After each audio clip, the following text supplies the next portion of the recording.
Tickle. It was a warm sunny morning. In a small house at the other side of the wood, Mr. Tickle was asleep.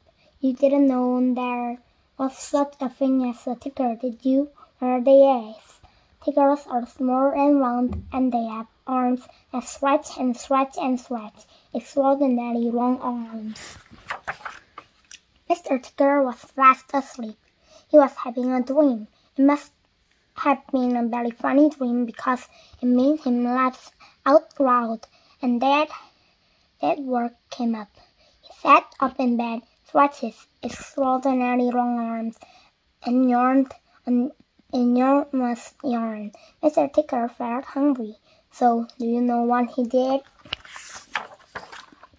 He reached out one of his extraordinary long arms, opened the bedroom door, reached down the stairs, opened the kitchen door, reached into the kitchen cupboard, opened the biscuit tin, took out the biscuit, and brought it back upstairs, in through the bedroom door, and back to Mr. Tickle in bed.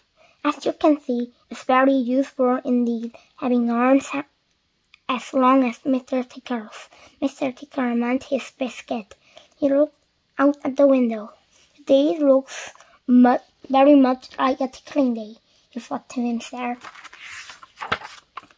So later that morning, after Mr. Tickle made his bed and cooked his breakfast, he sat up through the wood.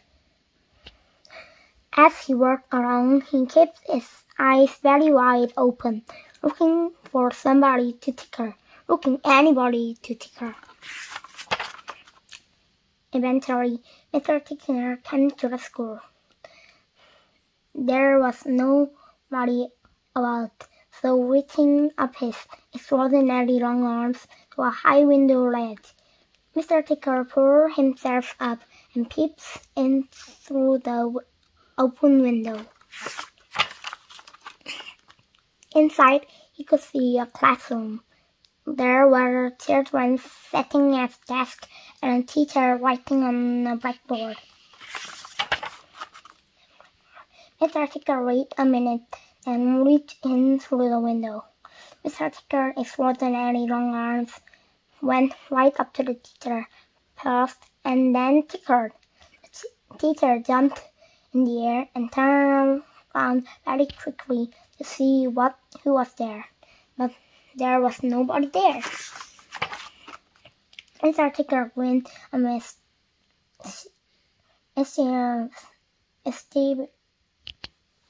mysterious grin.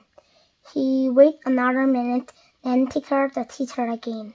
This time he kept on tickling until soon the teacher was laughing out loud and saying, stop it, over and over again.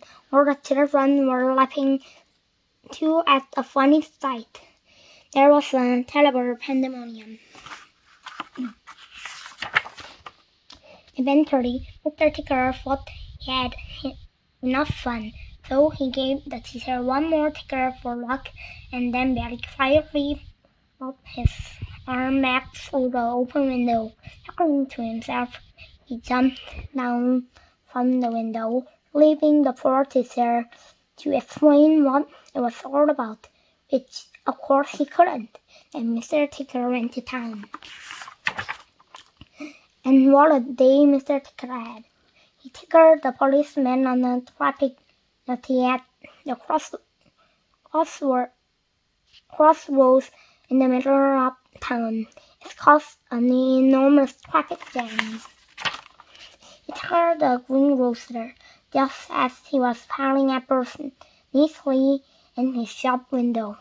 The greengrocer fell over backwards, and the apples rolled all over the shop.